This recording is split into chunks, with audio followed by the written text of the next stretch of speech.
Dia kena sebut UMDAP mantap. Jadi pada ni kita akan tengoklah Datuk Seri Zahid Hamidi akan sebut UMDAP mantap pula dalam Perhimpunan Agong UMNO nanti. Saya tak sabar nak tengok itu berlaku.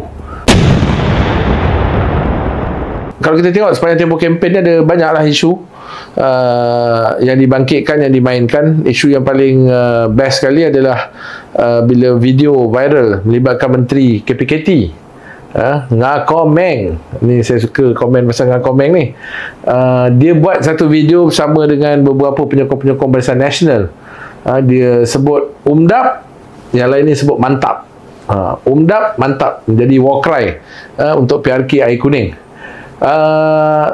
So Naim, adakah ini menunjukkan satu penerimaan bahawa UMDAP ini akan menjadi formula politik atau satu coalition baru yang akan kekal sehingga PRU akan datang, yang mana menunjukkan bahawa UMNO dan DAP sekarang ini berkedudukan dan akan terus berpadu menjadi satu entiti yang dinama UMDAP mantap? Sangat-sangat menarik. Saya terpaksa mengaku yang bila saya tengok video tu buat pertama kali, saya mula-mula ingat AI. Tapi nampaknya betul lah. Saya cringe mula-mula saya tengok video tu. Saya tengok, saya tak percaya benda tu betul. Tapi nampaknya betul.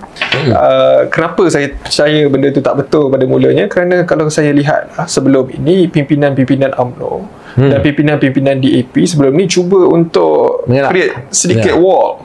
Yang kata tidak, DAP masih DAP dan UMNO masih UMNO. Jadi mereka bekerjasama kerana titah daripada Yang di-Pertuan Agong, bukannya kerana UMNO suka DAP ataupun DAP suka UMNO.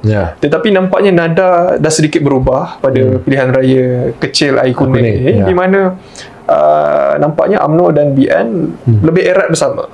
Jadi saya rasa analisa berkenaan dengan perkara ini perlu dibuat oleh penduduk-penduduk di Air Kuning lah. Sama ada pengundi-pengundi UMNO mahu undi calon yang begitu rapat dengan DAP, dan sama ada pengundi-pengundi yang sokong DAP sanggup untuk mengundi calon UMNO. Kerana kalau kita ingatlah, selama berpuluh-puluh tahun dua entiti ini bergaduhan, dan dua entiti ini adalah seperti api dengan air.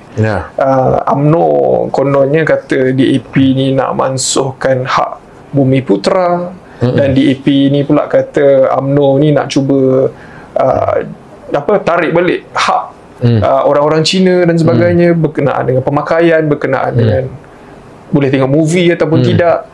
Jadi nampaknya kerjasama UMNO dengan DAP ini nampaknya makin lama makin rasmi, makin lama